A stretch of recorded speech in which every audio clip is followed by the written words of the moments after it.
መሳፍንት በሚገዙበት ዘመን በምድሪቱ ላይ ራብ ሆነ። አንድ ሰው በይሁዳ ከምትገኘው ከቤተልሔም ሚስቱንና 2 ወንዶች ልጆቹን ይዞ ለተወሰነ ጊዜ ለመኖር ወደ ሞዓብ አገር ሄደ። የሰውየው ስም አቤሜሌክ፣ የሚስቱ ኑኃሚን፣ የሁለቱም ወንዶች ልጆች ስም መሐሎንና ኬሌዎን ነበሩ። እነርሱም የይሁዳ ቤተልሔም ኤፍራታውያን ሲሆኑ ወደ ሞዓብ አገር ሄደው በዚያ ኖሩ። የኑኃሚን ባል አቤሜሌክ ሞተ። ኑኃሚንም ከ2 ልጆቿ ጋር ብቻዋን ቀረች።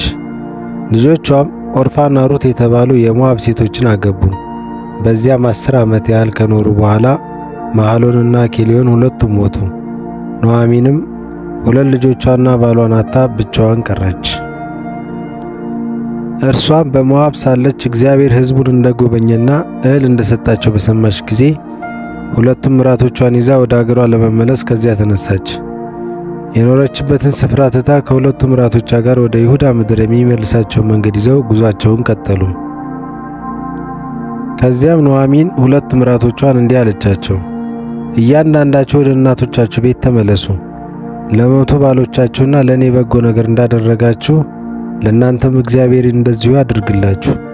እያንዳንዳችሁ በምታገቡት ባል ቤት እግዚአብሔር ያሳርፋችሁ። ከዚያም ሳመቻቸው። እነርሱም ድምፃቸውን ከፍ አድርገው አለቀሱ። ቀጥለውም አይሆንም፣ ካንቺ ጋር ተመልሰን ወደ ወገኖችሽ እንሄዳለን አሏት። ኑኃሚን ግን እንዲህ አለቻቸው፣ ልጆቼ ሆይ ወደየቤታችሁ ተመለሱ። ከኔ ጋር ለምን ትሄዳላችሁ? ባል የሚሆናችሁ ሌሎች ልጆች ከእንግዲህ የምወልድ ይመስላችኋልን? ወደየቤታችሁ ተመለሱ ልጆቼ። ሌላ ባል እንዳላገባ እጅግ አርጅቻለሁ። አሁንም ተስፋ አለኝ ብል ዛሬ ማታ አግብቼ ከዚያ ልጆች በወልድ እስኪያድሩ ድረስ ትጠብቃላችሁን? እነርሱን ለመጠበቅ እስከዚያ ሳታገቡ ትቆያላችሁን? ልጆቼ ሆይ እንዲህ አይሆንም።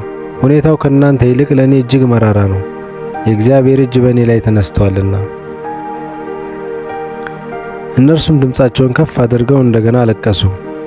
ከዚያም ኦርፋ አማቷን ስማ ተሰናበተቻት። ሩት ግን ልትለያት ስላልፈለገች ተጠመጠመችባት። ኑኃሚንም መልሳ እነሆ የባልሽ ወንድም ሚስት ወደ ወገኖቿ ወደ አማልክቷ ተመልሳለች፣ አብረሻት ተመለሽ አለቻት። ሩት ግን እንዲህ አለች፣ ተለይቼሽ እንድቀር ወይም እንድመለስ አትለማመጭኝ። ወደምትሄጅበት እሄዳለሁ፣ በምትኖሪበትም እኖራለሁ። ሕዝብሽ ሕዝቤ፣ አምላክሽ አምላኬ ይሆናል። በምትሞችበት እሞታለሁ፣ እዚያው እቀበራለሁ። ከእንግዲህ ሞት ከሚለየን በቀር ብለይሽ እግዚአብሔር ይፍረድብኝ፣ ከዚህም የከፋ ያድርግብኝ።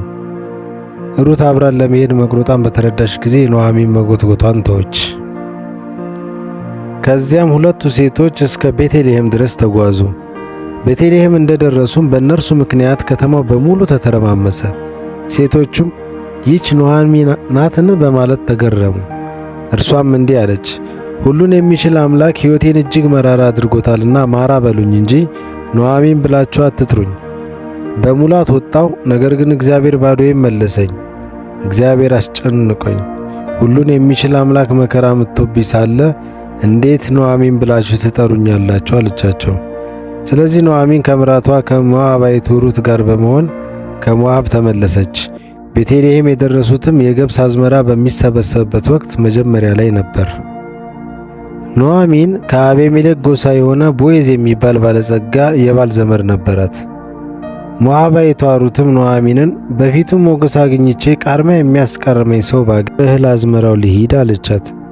ኑኃሚንም ልጄ ሆይ ይሁን ሂጂ አለቻት። ስለዚህ እርሷም ወጣች። ከአጫጆች ኋላ ኋላ እየተከታተለችም ከአዝመራው ቦታ ትቃርም ጀመር። እንደ አጋጣሚ ትቃርምበት የነበረው አዝመራ ከአቤሜሌክ ጎሳ የሆነው የቦዔዝ ነበር። በዚሁ ጊዜ ቦዔዝ ከቤተልሔም መጣ። አጫጆቹንም እግዚአብሔር ከእናንተ ጋር ይሁን ብሎ ሰላምታ ሰጣቸው።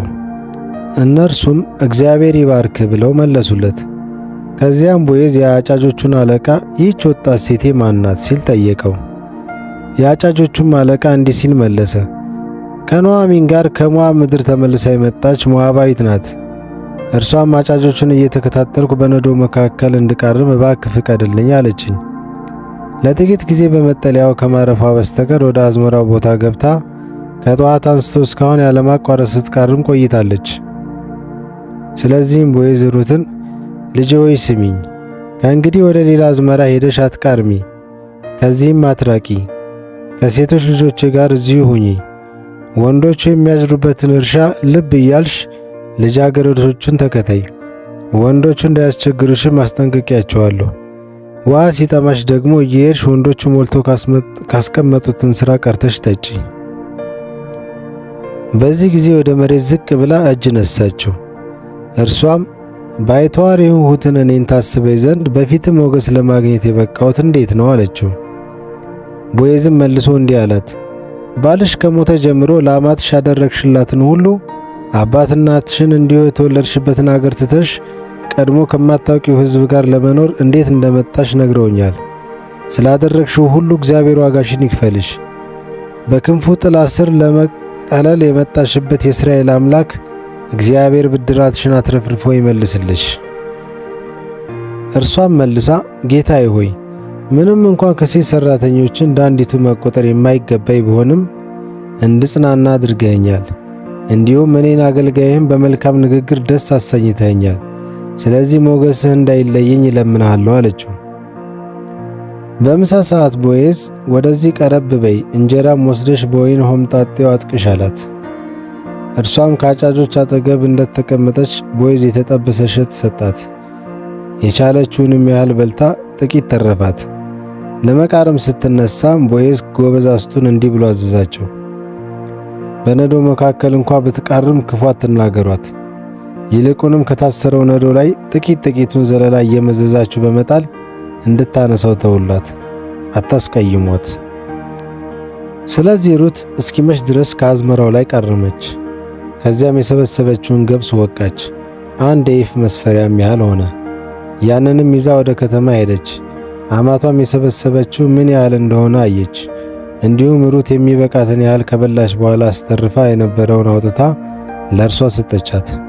አማቷም ዛሬ የቃረምሽው ከየት ነው? የትስ ቦታ ስትሰሪዋልሽ? መልካም ነገር ያደረገልሽ ሰው የተባረከ ይሁን አለቻት። ከዚያም ሩት ስትሰራ ስለዋለችበት ስፍራ ባለቤት ለአማቷ ነገረቻት። እርሷም ዛሬ ስቃርም የዋልኩበት አዝመራ ባለቤት ስሙ ቦዔዝ ይባላል አለቻት። ኑኃሚንም ምራቷን በጎነቱን ለሕያዋንም ሆነ ለሙታን ማድረጉን ያልተወ እግዚአብሔር ይባርከው አለቻት። ቀጥላም ሰውየው እኮ የሥጋ ዘመዳችን ነው፣ የመቤዠት ግዴታ ካለባቸው ዘመዶቻችን አንዱ እርሱ ነው አለቻት። ከዚያም ሞዓባዊቷ ሩት ደግሞም እህሌን ሁሉ አጭደው እስኪጨርሱ ድረስ ከሠራተኞች አትለይ ብሎኛል አለቻት። ኑኃሚንም ምራቷን ሩትን የኔ ልጅ እንዲህ ካልሽማ ከሴት ሠራተኞቹ ጋር አብሮ መሄድ ይቻልሻል። ወደ ሌላ ሰው አዝመራ ብትሄጂ ጉዳት ሊያገኝሽ ይችላልና አለቻት። ስለዚህ የገብሱና የስንዴው አዝመራ ተሰብስቦ እስኪያበቃ ድረስ ሩት የቦዔዝ ሴቶች ሠራተኞች ተጠግታ ቃረመች፣ ከአማቷም ጋር ኖረች። ከዚህ በኋላ አማቷ ኑኃሚን ሩትን እንዲህ አለቻት፣ ልጄ ሆይ የሚመችሽን ቤት እንድፈልግልሽ አይገባኝምን? ከሴቶች ሠራተኞቹ ጋር አብረሽ የነበርሽበት ቦዔዝ ዘመዳችን አይደለምን? ዛሬ ማታ በአውድማው ላይ ገብስ ያበራያል። ተጣጠቢ፣ ሽቶ ተቀቢ፣ እንዲሁም የክት ልብስሽን ልበሺ። ከዚያም ወደ አውድማው ውረጂ። ይሁን እንጂ በልቶና ጠጥቶ እስኪያበቃ ድረስ እዚያ መሆንሽን እንዳያውቅ ይሁን። በተኛም ጊዜ የሚተኛበትን ቦታ ልብ ብለሽና ሄደሽ እግሩን ገልጠሽ ተኚ። ከዚያም የምታደርጊውን ራሱ ይነግርሻል። ሩትም ያልሽውን ሁሉ አደርጋለሁ አለቻት። ስለዚህ ተነስታ ወደ አውድማው ወረደች። አማቷ አድርግ ያለቻትንም ሁሉ አደረገች። ቦዔዝ በልቶ ጠጥቶ ከጨረሰና ደስም ከተሰኘ በኋላ ራቅ ካለው የእህል ክምር አጠገብ ለመተኛት ሄደ። ሩት በቀስታ ካጠገቡ ደረሰች፣ እግሩንም ገልጣ ተኛች። እኩለ ሌሊት ላይ ሰውየው አንዳች ነገር አስደነገጠው። ገልበጥ ሲልም አንድ ሴት እግርጌው ተኝታ አገኘ። እርሱም አንቺ ማን ነሽ ሲል ጠየቀ። እርሷም እኔ አገልጋይህ ሩት ነኝ፣ መቤዠት የሚገባህ ቅርብ ሥጋ ዘመድ አንተ ነህና ልብስህን ጣል አድርግብኝ አለችው። እርሱም መልሶ እንዲህ አላት፣ ልጄ ሆይ እግዚአብሔር ይባርክሽ። ከዚህ በፊት ካደረግሽው ይልቅ የአሁኑ በጎነትሽ ይበልጣል። ባለጠጋም ሆነ ድሃ ወጣት ወንድ ፈልገሽ አልሄድሽምና። አሁንም ልጄ ሆይ አትፍሪ፣ የምትጠይቂውን ሁሉ አደርግልሻለሁ። አንቺ ምግባረ መልካም ሴት መሆንሽንም የአገሬ ሰው ሁሉ ያውቀዋል። ምንም እንኳ እኔ የቅርብ ሥጋ ዘመድ መሆን የተረጋገጠ ቢሆንም ከእኔ ይልቅ መቤዠት የሚገባው ቅርብ የሥጋ ዘመድ አለ። ከዚህ ይደሪ። ሲነጋም ሰውየው ሊቤዥ ከፈለገ መልካም ነው ይቤዥሽ። የማይፈልግ ከሆነ ግን በሕያው እግዚአብሔር እምላለሁ እኔ እቤዣለሁ። እስኪነጋም ድረስ እዚሁ ተኚ። ስለዚህም ሩት እስኪነጋ ድረስ እግርጌው ተኛች። ዳሩ ግን ማንም ሰው ተለይቶ ሊታወቅ በማይችልበት ሰዓት ቀደም ብላ ተነሳች። እርሱም ሴት ወደዚያ አውድማ መምጣቷን እንዳይታወቅ አላት። እንዲሁም በላይሽ የደረብሽውን ልብስ አቅርቢልኝ፣ ዘርግተሽም ያዥው አላት። ዘርግታ እንደያዘችም 6 መስፈሪያ ገብስ ሰፍሮ አሸከማት። ከዚያም ወደ ከተማ ተመለሰች። ሩት ወደ አማቷ እንደተመለሰች ኑኃሚን ልጄ ሆይ የሄድሽበት ጉዳይ እንዴት ሆነ ብላ ጠየቀቻት። ሩትም ቦዔዝ ያደረገላትን ሁሉ ነገረቻት። ቀጥላም ወደ አማትሽ ባዶ እጅሽን አትመለሺ በማለት ይህን 6 መስፈሪያ ገብስ ሰጠኝ አለቻት። ኑኃሚንም ልጄ ሆይ የሚሆነውን ነገር እስክታውቂ ድረስ ታገሺ፣ ጉዳዩ ዛሬውኑ እልባት ካላገኘ ሰውየው አያርፍም አለቻት። ቦዔዝም ወደ ከተማይቱ በር አደባባይ ወጥቶ ተቀመጠ። እርሱም የመቤዠት ቅድሚያ ያለው የቅርብ ዘመድ በመጣ ጊዜ ወዳጄ ሆይ ወደዚህ ና፣ አጠገቤም ተቀመጥ አለው። ስለዚህ ሰውየውም ሄዶ ተቀመጠ። ቦዔዝ ከከተማይቱ ሽማግሌዎች 10ን ጠርቶ እዚህ ተቀመጡ አላቸው። እነርሱም ተቀመጡ። ከዛም የመቤዠት ቅድሚያ ያለው የቅርብ የሥጋ ዘመድ እንዲህ አለው፣ ከሞዓብ የተመለሰችው ኑኃሚን የወንድማችንን የአቤሜሌክን ጢንጦ መሬት ልትሸጥ ነው። አንተም ይህን ጉዳይ ማወቅ አለብህ ብዬ ስላሰብኩ አሁን እዚህ በተቀመጡትና በሕዝብም ሽማግሌዎች ፊት እንድትገዛው ላሳስብህ ወደድኩ። አሁንም ራሴ የምትቤዠው ከሆነ ልትቤዠው ትችላለህ። ለዚህ ካንተ ቅድሚያ የሚኖረው የለም። ይህን የማታደርግ ከሆነ ግን ካንተ ቀጥሎ የሚገባኝ ስለሆነ ንገረኝና ልወቀው። ሰውየው እኔ ቤዠዋለሁ አለ። ከዚያም ቦዔዝ እንግዲህ መሬቱን ከኑኃሚንና ከሞዓባዊቱ ከሩት ላይ በምትገዛበት ዕለት የሟቹን ስም በርስቱ ለማስጠራት ሚስቱንም አብረህ መውሰድ አለብህ አለው። ያም የቅርብ ሥጋ ዘመድ እንዲህ ከሆነማ የራሴን ርስት አደጋ ላይ ልጥል ስለምችል እኔ ልቤዠው አልችልም፣ አንተው ራስህ ተቤዠው አለው። በጥንት ዘመን በእስራኤል የመቤዠትም ሆነ ንብረት የማስተላለፍ ጉዳይ የሚጸናው አንዱ ወገን ጫማውን አውልቆ ለሌላው ወገን ሊሰጠው ነው። በእስራኤል ዘንድ መሸጥም ሆነ መግዛት ሕጋዊነት የሚኖረው በዚህ ሁኔታ ነበር። ቅድሚያ ያለው ቅርብ ሥጋ ዘመድም ቦዔዝን እንግዲህ አንተው ራስህ ግዛው ብሎ ጫማውን አወለቀ። ቦዔዝም ለሽማግሌዎቹና ለሕዝቡ ሁሉ እንዲህ አለ፣ የአቤሜሌክን የኬሌዮንንና የመሐሎንን ንብረት በሙሉ ከኑኃሚን ላይ ለመግዛቴ በዛሬው ዕለት እናንተ ምስክሮች ናችሁ።